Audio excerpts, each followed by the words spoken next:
Yeah, shout out to the Montwood Drumline there. Thank you very much for bringing some beats to the Blitz By the way, tonight. Adrian, we have to bring that Guess That sound back. Oh, yeah? Yeah, even though I was probably like, and We'll bring it back next week for sure. We're going to bring in Paul Cicala now. He was there for one of the oldest rivalries in town. What's up, Paul? No, what's up? And I got to say, you know, we do got to bring Adrian back. You missed out. He was drumline, UTEP. He was teaching some of those students a thing or two. But props to you and everybody in the drumline. All right. It is a rivalry between two of the most historic high schools in El Paso. That's right. Jefferson High School players took a quick drive west to the Segundo Barrio to smack helmets with Bowie High School. Both teams were coming off season-opening losses as we head to the game affectionately called the Battle of the South Side. And there is Ciudad Juarez and its iconic mountain in the distance as the border wall is the backdrop with Bowie High School defending its turf. And on the opening drive, Derek Montañez making it happen, Captain. First down. And later, how about Derek Montañez again? He's gunning, he's running, and he's having lots of fun. First down, La Bowie, but La Jeff gets the ball right back. And check out Zoel Nonald from Jefferson High School with the first down catch, and they just can't bring him down. I can't, out of bounds. Well, that doesn't count, my man. Also, later, Jesus Gomez will get into the mix with the diving catch. BEA, beautiful. In the end, Jefferson walks away with the victory, 28-7.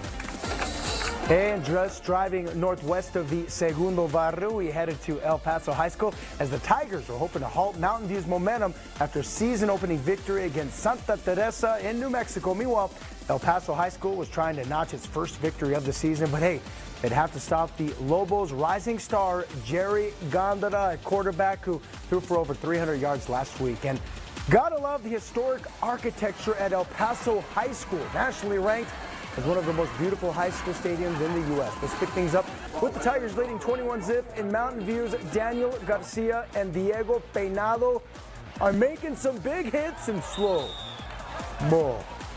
But still, El Paso High School keeps the ball, and after moving it down the field, check out the heads-up play of quarterback Landon Nusa. He will reach ahead with the ball to cross the goal line. Check it out. That, folks, is a touchdown. El Paso High School now leads 27-zip, but the extra point failed, and so did the two-point conversion as they tried to clean up the mess there on the ensuing kickoff.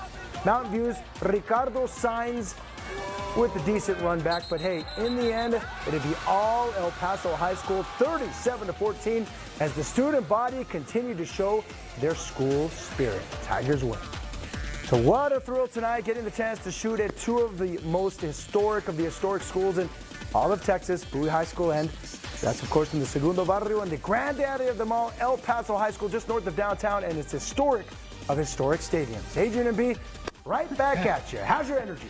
Still going. Yeah, still going. Just like the Energizer Bunny, for sure. Like, we keep going and going. Like, well, you played the drums. You can do it, my man. Absolutely, yeah. Tonight, go ahead. That was yours. That was yours. Tonight, the Riverside Rangers paid a visit to Northeast El Paso to take on the Parkland Matadors. Riverside was coming off a big-time win against Big Springs, while the Matadors were coming off a loss against Isleta. And the Matadors coming in hot from the get-go and would be the ones to strike first after stopping the Rangers early in the first quarter. Parkland marching down the field. Jordan Reese getting the handoff and a leading foot race towards the end zone, as you see right there on your screen, breaking a big tackle and making some more distance before getting taken down within striking distance of the goal line. Matadors would score on the next play and be first on the board with 7 after the extra point, but Riverside wouldn't be outdone. The Rangers recovering an onside kick attempt and starting their drive with good field position. After a few plays stopped short, quarterback Carlos Rojas would find Joel Alinaz, as you'll see coming up here on your screen, right open near the end zone with the catch and the touchdown. We got to catch up right here, but a botched point after would leave Riverside trailing 7-6, and the Matadors playing like they have something to prove, finding success with the run to get near the goal line. Carter Perez would get the handoff and get a good block, fighting through tackles to take it all the way for the touchdown. Extra point would be good, putting the Matadors up 14-6 at the top. At the end of the first quarter. Parkland would go hold on though to win its final score. Rangers 36. Matadors actually took they took that win 43. So again, 43. to 36. Yeah, 43. The score that we showed on that graphic there was wrong there. But this week, Irvin taking on Bel Air. Both teams in search of their first win of the season. Highlander fans thrilled to see a potential dub at home.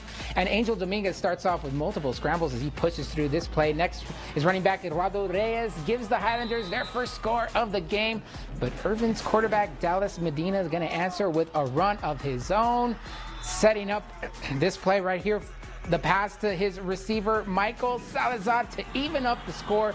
This game just ended minutes ago. Final score in this one, Bel Air gets their first win of the season, 63-45. Not only their first win of the season, but the first win for head coach Gary Recorder since he's been the head coach at Bel Air. Right. He was the former coach at Riverside. He's now at Bel Air. This is his second season. Congratulations to Coach Recorder getting his first win with the Highlanders. They just won Sweet Play of the Week and then just picked up their first dub. It's those cupcakes. That's what it was, the cupcake. You're welcome, Coach. Well, in favors, the Wildcats played host to the Burgess Mustangs. Winner of this game would improve to 2-0. Burgess quarterback Marcus Sanchez with a connect to Nazel Cisneros. He sprints his way down the sideline, makes it home for a touchdown. Great run there by Cisneros. Here goes Burgess looking for a solid pass, but Fabens, Jesus Martinez gets the INT. Then it's Martinez we're going to see right back on your screen with a dish to Javier Hernandez, who punches it in for a Wildcat touchdown. Things got a little chippy. Later we see Sanchez with the handoff to Jaden Bowser, and he runs it in. The Mustangs win it 26-14. Congratulations to those Mustangs. Well, Gadsden was 2-0 and taking on those Clint Lions. I know it has the Pebble Hills logo right there. My apologies to Gadsden there, but Gadsden did get the win over the Clint Lions tonight by a final score of 36-21. Gadsden just continues to roll. That makes it 3-0 for those guys, and they are ranked among the best teams in the state of New Mexico in Class 5A. So congratulations to the Gadsden Panthers getting the win over the El Paso team, the El Paso County team, Clint Lions. All right, we're going to move on to one of my favorite war of the week. I headed over to Bel Air. So it was a battle between Bel Air and Irvin. Go ahead, take a look. Week 2 of War of the Week is officially here. Now, I'm going to go ahead and introduce the contestants. To the left of me, we have the Bel Air Highlanders. And then to the other side of me, we have the Irvin Rockets. And a $50 gift card is on the line. Are you girls ready? Yeah! Ready and go!